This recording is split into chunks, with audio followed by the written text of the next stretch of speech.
আকাশবাণী গুৱাহাটী পৌৰাঞ্চলিক বাতৰি পঢ়িছোঁ উৎপল কুমাৰ দাসে।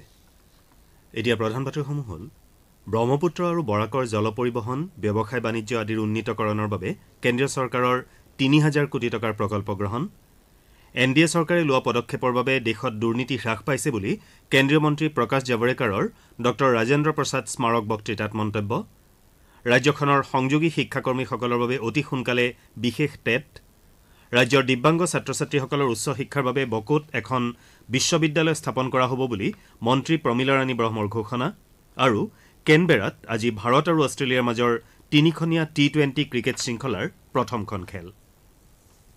এতিয়া শুনক বিতং বাতৰি। কেন্দ্ৰীয় চৰকাৰে ব্ৰহ্মপুত্ৰ আৰু বৰাক নদীৰ জল পৰিবহণ ব্যৱসায় বাণিজ্য আদিৰ উন্নীতকৰণৰ বাবে প্ৰায় ৩,০০০ কোটি টকাৰ এটা প্ৰকল্পৰ আঁচনি গ্ৰহণ কৰিছে।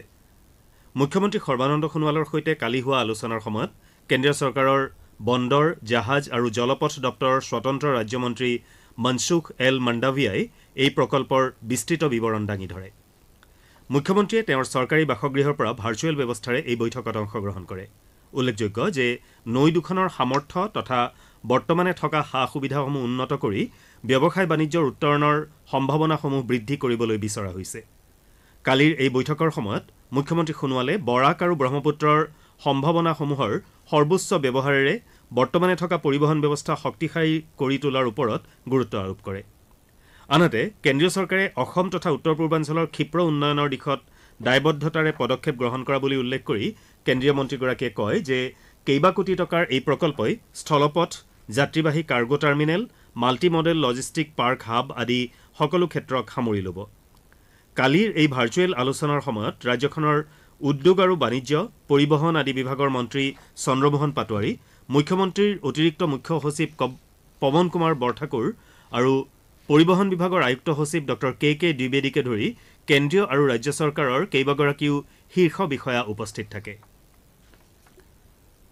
দেশৰ ৪০টা কৃষক সংগঠনৰ প্ৰতিনিধিবৰ্গ কালি দিল্লীত কেন্দ্ৰীয় কৃষিমন্ত্ৰী নৰেন্দ্ৰ সিং টোমৰ, ৰেলমন্ত্ৰী পীযুষ গোৱেল আৰু বাণিজ্য দপ্তৰৰ ৰাজ্যমন্ত্ৰী সোম প্ৰকাশৰ সৈতে আলোচনাত মিলিত হয়। কৃষি মন্ত্ৰালয় আৰু গ্ৰাহক পৰিক্ৰমা, খাদ্য আৰু ৰাজহুৱা বিতৰণ মন্ত্ৰালয়ৰ জ্যেষ্ঠ বিষয়াসকলেও এই বৈঠকত অংশগ্ৰহণ কৰে। এয়া আছিল কৃষক সংগঠনৰ প্ৰতিনিধিবৰ্গ আৰু কেন্দ্ৰীয় চৰকাৰৰ মাজৰ চতুৰ্থলানি আলোচনা। কৃষক সংগঠনসমূহে আজি পুনৰ পৰৱৰ্তী বৈঠকত অংশগ্ৰহণ কৰাৰ বাবে সন্মতি প্ৰকাশ কৰে। বৈঠকৰ আৰম্ভণিতে কৃষিমন্ত্ৰী নৰেন্দ্ৰ সিং টোমৰে কৃষকসকলৰ কল্যাণৰ বাবে চৰকাৰ বদ্ধপৰিকৰ বুলি মত প্ৰকাশ কৰে। তেওঁ লগতে কৃষক সংগঠনৰ প্ৰতিনিধিবৰ্গক নিজৰ মতামত প্ৰকাশ কৰিবলৈ আৰু বিবদমান বিষয়সমূহ দাঙি ধৰিবলৈ অনুৰোধ জনায়। কৃষিমন্ত্ৰীয়ে কৃষক সংগঠনসমূহক আশ্বাস দি কয় যে ন্যূনতম সমৰ্থন মূল্য ব্যৱস্থা অব্যাহত থাকিব আৰু সেয়েহে এই ব্যৱস্থাৰ অৱসান ঘটিব বুলি আশংকা কৰাৰ কোনো কাৰণ নাই। বৈঠকত কৃষক সংগঠনৰ প্ৰতিনিধিবৰ্গই নতুন কৃষি আইনকেইখনৰ সাংবিধানিক বৈধতাক লৈও প্ৰশ্ন উত্থাপন কৰাৰ লগতে তেওঁলোকৰ অভাৱ অভিযোগসমূহ অৱগত কৰে। প্ৰধানমন্ত্ৰী নৰেন্দ্ৰ মোদীয়ে আজি পেন IIT USA আয়োজন কৰা IIT 2020 গোলকীয় সন্মিলনত ভাষণ দিব। এই বৰ্ষৰ সন্মিলনৰ মূল বিষয় হৈছে দ্য ফিউচাৰ ইজ নাও, অৰ্থাৎ ভৱিষ্যতৰ বাবে সিদ্ধান্ত লোৱাৰ এয়াই সময়। সন্মিলনত গোলকীয় অৰ্থব্যৱস্থা, প্ৰযুক্তি, উদ্ভাৱনী, স্বাস্থ্য, পৰিৱেশ সংৰক্ষণ আৰু শিক্ষাৰ লেখীয়া বিষয়সমূহক লৈ আলোচনা কৰাৰ সম্ভাৱনা আছে। ২০ বছৰীয়া পুৰণি পেন IIT USA ২০০৩ চনৰে পৰা এই সন্মিলনৰ আয়োজন কৰি আহিছে। সন্মিলনত উদ্যোগ, শিক্ষা আৰু চৰকাৰী বিষয়াকে ধৰি বিভিন্ন খণ্ডৰ বক্তাসকলক আমন্ত্ৰণ জনোৱা হয়। IITৰ প্ৰাক্তন ছাত্ৰসকলে এই সন্মিলনৰ আয়োজন কৰি আহিছে। তথ্য আৰু সম্প্ৰচাৰ মন্ত্ৰী প্ৰকাশ জাভড়েকাৰে কৈছে যে এনডিএ চৰকাৰে লোৱা বিভিন্ন পদক্ষেপৰ বাবে দেশত দুৰ্নীতি হ্ৰাস পাইছে। চলিত বৰ্ষৰ ড ৰাজেন্দ্ৰ প্ৰসাদ স্মাৰক বক্তৃতাত শ্ৰী জাভড়েকাৰে এইদৰে প্ৰকাশ কৰে। তেওঁ কয় যে প্ৰত্যক্ষ লাভ হস্তান্তৰ ব্যৱস্থাৰ বাবে হিতাধিকাৰীসকলে তেওঁলোকৰ বেংক একাউণ্টত পোনপটীয়াকৈ ৰাজসাহায্যৰ ধন লাভ কৰিবলৈ সমৰ্থ হৈছে। শ্ৰী জাভড়েকাৰে ভাষণত কয় যে চৰকাৰে প্ৰৱৰ্তন কৰা নতুন শিক্ষানীতিয়ে যুৱ প্ৰজন্মৰ মাজত জটিল বিষয়ৰ চিন্তা চৰ্চাৰ সামৰ্থ্য বিকাশত সহায় কৰিব। আত্মনিৰ্ভৰ ভাৰতৰ আহ্বানে মেক ইন ইণ্ডিয়া অভিযানত উদগনি যোগাইছে বুলি মন্ত্ৰীগৰাকীয়ে প্ৰকাশ কৰে। বিশ্বৰ বাকী দেশৰ তুলনাত ভাৰতত ডিজিটেল সেৱাৰ ব্যয় যথেষ্ট কম বুলি উল্লেখ কৰি শ্ৰী জাভড়েকাৰে কয় যে দেশত ইতিমধ্যে ডিজিটেল বিপ্লৱৰ সূচনা হৈছে আৰু এই সকলো প্ৰয়াস সুশাসনৰ প্ৰমাণ। উল্লেখযোগ্য যে আকাশবাণীয়ে দেশৰ প্ৰথমগৰাকী ৰাষ্ট্ৰপতি ড ৰাজেন্দ্ৰ প্ৰসাদৰ স্মৃতিত প্ৰতি বছৰে ড ৰাজেন্দ্ৰ প্ৰসাদ স্মাৰক বক্তৃতাৰ আয়োজন কৰি আহিছে। ৰাজ্যখনৰ সংযোগী শিক্ষাকৰ্মীসকলৰ বাবে অচিৰেই বিশেষ টেট অনুষ্ঠিত কৰা হ'ব। কাহিলীপাৰাত থকা সৰ্বশিক্ষা মিছন সঞ্চালকালয়ত কালি অনুষ্ঠিত টেট ক্ষমতাসম্পন্ন সমিতিৰ এখন বৈঠকত এই সিদ্ধান্ত লোৱা হয়। উল্লেখযোগ্য যে সৰ্বশিক্ষাৰ অধীনত কাম কৰি থকা শিক্ষাকৰ্মীসকলক হঠাতে চাকৰিৰ পৰা অব্যাহতি দিয়াৰ ফলত ৰাজ্যৰ ১২,০০০ৰো অধিক সংযোগী শিক্ষাকৰ্মী বঞ্চিত হ'ব লগা হৈছে। পুনৰ শিক্ষক পদত নিযুক্তিৰ দাবীৰে দীৰ্ঘদিন ধৰি আন্দোলন চলাই অহা সংযোগী শিক্ষাকৰ্মীসকলৰ বাবে বিশেষ টেট অনুষ্ঠিত কৰাৰ বাবে ২০১৭ চনৰ ২১ জুলাইত শিক্ষামন্ত্ৰী ড হিমন্ত বিশ্ব শৰ্মাই এখন পত্ৰযোগে মিছন সঞ্চালকক নিৰ্দেশ দিছিল। এই উপলক্ষে যোৱা ১৭ নৱেম্বৰত মিছন সঞ্চালকগৰাকীৰ অধ্যক্ষতাত সংযোগী শিক্ষাকৰ্মী সন্থাৰ এখন বৈঠক অনুষ্ঠিত হৈছিল আৰু এই বৈঠকতে বিশেষ টেট অনুষ্ঠিত কৰাৰ বাবে সমিতিক সিদ্ধান্ত গ্ৰহণৰ দায়িত্ব অৰ্পণ কৰা হৈছিল। কালিৰ বৈঠকত সমিতিৰ অধ্যক্ষগৰাকীয়ে জানিবলৈ দিয়ে যে বৈঠকৰ কাৰ্যক্ৰমণিকাসমূহ প্ৰস্তুত কৰি উচ্চতৰ মাধ্যমিক আৰু হাইস্কুল শিক্ষান্ত পৰীক্ষাৰ পাছতহে বিশেষ টেট অনুষ্ঠিত কৰাৰ সিদ্ধান্ত লোৱা হ'ব। অসমত কোভিড-19ৰ পৰা আৰোগ্য হোৱা লোকৰ হাৰ ৯৭.৮৯% বৃদ্ধি পাইছে। ৰাজ্যত কালি পৰীক্ষা কৰা ২৮,০০০ নমুনাৰ ভিতৰত ১৬৫জন লোকৰ দেহত কোভিডৰ সংক্ৰমণ ধৰা পৰে। ইয়াৰে ৪৮জন কামৰূপ মহানগৰ জিলাৰ। ইয়াকে ধৰি ৰাজ্যখনত বৰ্তমানলৈ কোভিড আক্ৰান্ত লোকৰ সংখ্যা ২,১৩,৩৩৬ হৈছেগৈ। আনহাতে ৰাজ্যখনত কালি ১৭৭জন কোভিড ৰোগী আৰোগ্য হয়।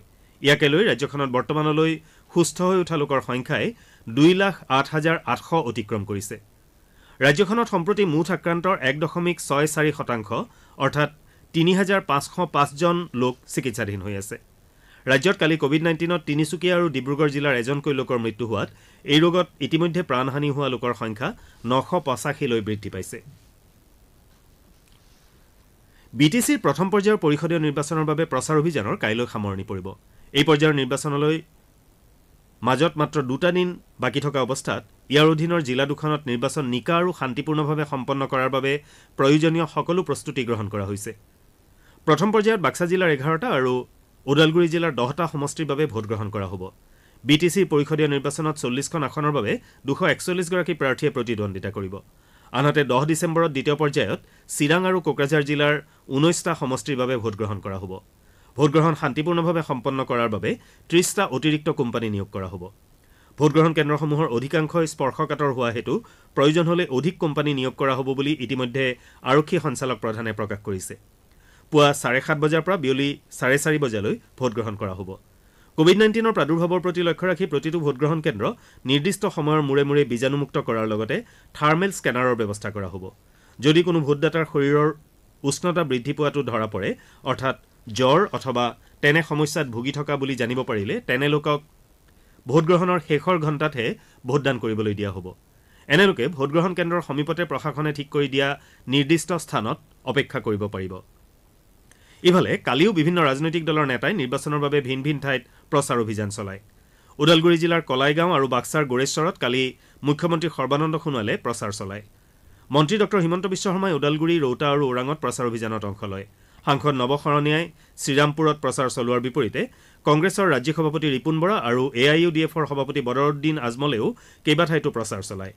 BPFৰ প্ৰাৰ্থীৰ হৈ নাগৰিজুলি আৰু গয়বাৰীকে ধৰি তামোলপুৰৰ কেইবাটাও স্থানত দলটোৰ মুৰব্বী হাগ্ৰামা মহিলাৰীয়ে প্ৰচাৰ অভিযানত অংশগ্ৰহণ কৰে। UPPL দলৰ হৈ ককলাবাৰী সমষ্টিৰ প্ৰাৰ্থী প্ৰমোদ বড়োৱে কালিৰ দিনটোত ২১খন নিৰ্বাচনী সভাত ভাগ লয়। শ্ৰোতাসকলে এই বাতৰি আমাৰ YouTube channel AIR news Guwahati অথবা নিউজ অন AIR এপ যোগেও শুনিব পাৰিব।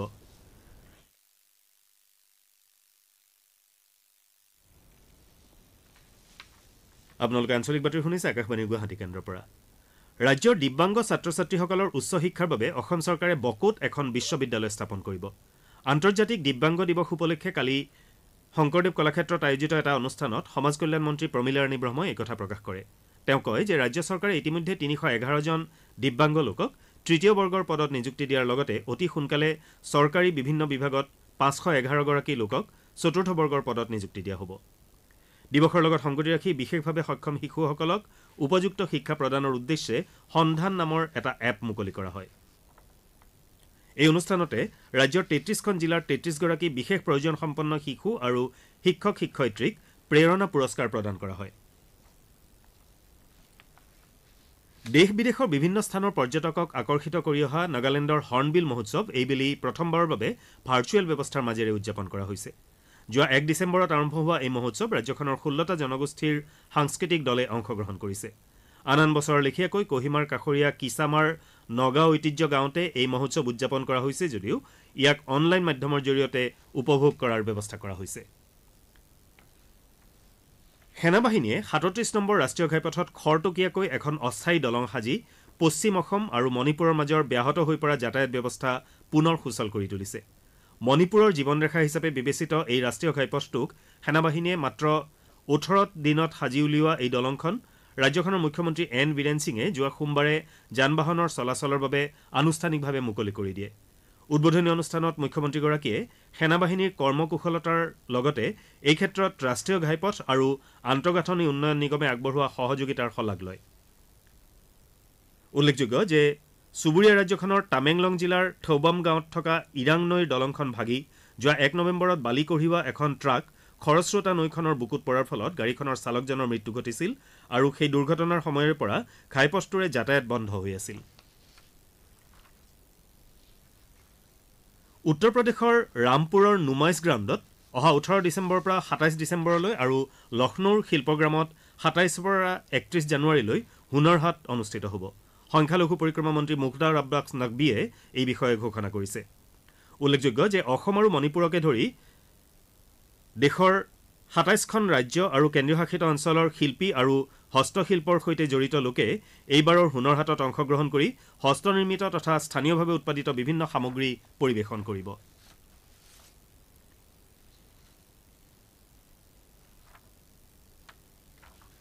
অষ্ট্ৰেলিয়াৰ কেনবেৰাত আজি ভাৰত আৰু অষ্ট্ৰেলিয়াৰ মাজৰ 3খনীয়া টি-20 ক্ৰিকেট শৃংখলাৰ প্ৰথমখন খেল অনুষ্ঠিত হ'ব। অহা 6 আৰু 8 ডিচেম্বৰত ছিডনীত শৃংখলাৰ দ্বিতীয় আৰু তৃতীয়খন খেল অনুষ্ঠিত হ'ব। উল্লেখযোগ্য যে অষ্ট্ৰেলিয়াই ইতিমধ্যে 3খনীয়া এদিনীয়া শৃংখলাত ভাৰতৰ বিৰুদ্ধে জয়লাভ কৰিছে। দুয়োটা দল 4খন টেষ্ট মেচতো অৱতীৰ্ণ হ'ব। প্ৰথমখন টেষ্ট অহা 17 ডিচেম্বৰত এডলেইডত অনুষ্ঠিত হ'ব।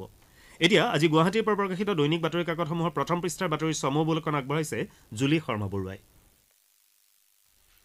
ৰাজ্যৰ ৰাজনৈতিক সমীকৰণ সলনি কৰাৰ সম্ভাৱনা থকা বিটিচিৰ নিৰ্বাচনক লৈ মৰণপণ যুঁজ ৰথী মহাৰথীৰ গৰ্জনত উত্তাল বিটিএডি শিৰোনামাৰ এটা বাতৰিক অসমীয়া প্ৰতিদিন কাকতে প্ৰথম পৃষ্ঠাত প্ৰধান বাতৰি হিচাপে প্ৰকাশ কৰিছে। এনডিএবিৰ অস্ত্ৰ সম্বৰ্ধনৰ পিছতো বিটিএডি নিৰাপত্তা পৰিৱেশ অনিশ্চিত, হিংসাৰ আশংকা, সতৰ্ক সুৰক্ষা বাহিনী শীৰ্ষক এটা বাতৰি দৈনিক অসম কাকতে প্ৰথম পৃষ্ঠাত প্ৰধান বাতৰি স্থান দিছে। দৈনিক জনভূমি কাকতে ৰাজ্যৰ ৰাজনৈতিক চমকত কৰোনাৰ কৰুণ মৃত্যু শিৰোনামাৰ এটা বাতৰি প্ৰধান বাতৰি হিচাপে প্ৰথম পৃষ্ঠাত পৰিৱেশন কৰিছে। আজমল ফাউণ্ডেশ্যনৰ বিৰুদ্ধে গুৰুতৰ অভিযোগ, এলআৰঅ'ৰ সন্ত্ৰাসবাদীৰে জড়িত পুঁজি আজমললৈ শীৰ্ষক এটা বাতৰি দৈনিক অগ্ৰদূত কাকতে প্ৰথম পৃষ্ঠাত মুখ্য বাতৰি হিচাপে পৰিৱেশন কৰিছে। একেটা বাতৰিকে নিয়মীয়া বাৰ্তা কাকতে আজমল ফাউণ্ডেশ্যনলৈ সন্ত্ৰাসবাদৰ পুঁজি শিৰোনামাৰে বাতৰিটো প্ৰকাশ কৰিছে। মোৰ নামত বজাৰত চীনৰ চুগাৰ চিৰাপ শিৰোনামাৰ এটা বাতৰিক অসমীয়া খবৰ কাকতে প্ৰথম পৃষ্ঠাত প্ৰধান বাতৰি হিচাপে প্ৰকাশ কৰিছে। আমাৰ অসম কাকতে দিল্লী বিচ্ছিন্ন, পঞ্জাৱ, হাৰিয়ানা, উত্তৰ প্ৰদেশ সংযোগী পথ অৱৰোধ শীৰ্ষক এটা বাতৰি প্ৰথম পৃষ্ঠাত মুখ্য বাতৰি স্থান দিছে। দ্য আছাম ট্ৰিবিউন কাকতে talks between government farmers deadlocked শীৰ্ষক এটা বাতৰি প্ৰধান বাতৰি হিচাপে প্ৰকাশ কৰিছে।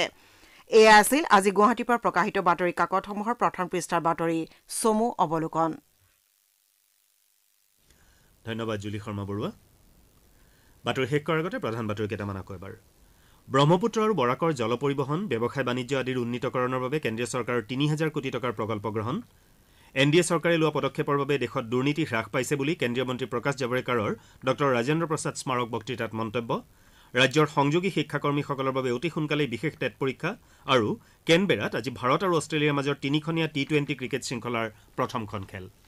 বাতৰি শেষ কৰাৰ পূৰ্বে কওঁ, মাস্ক পৰিধান কৰক, হাত ধুৱক আৰু পৰস্পৰৰ মাজত কমেও 2 গজ দূৰত্ব বৰ্তাই ৰাখক। কোভিডক পৰাজিত কৰক। আমাৰ পুৱাৰ আঞ্চলিক বাতৰি ইমানতে শেষ হ'ল। নমস্কাৰ।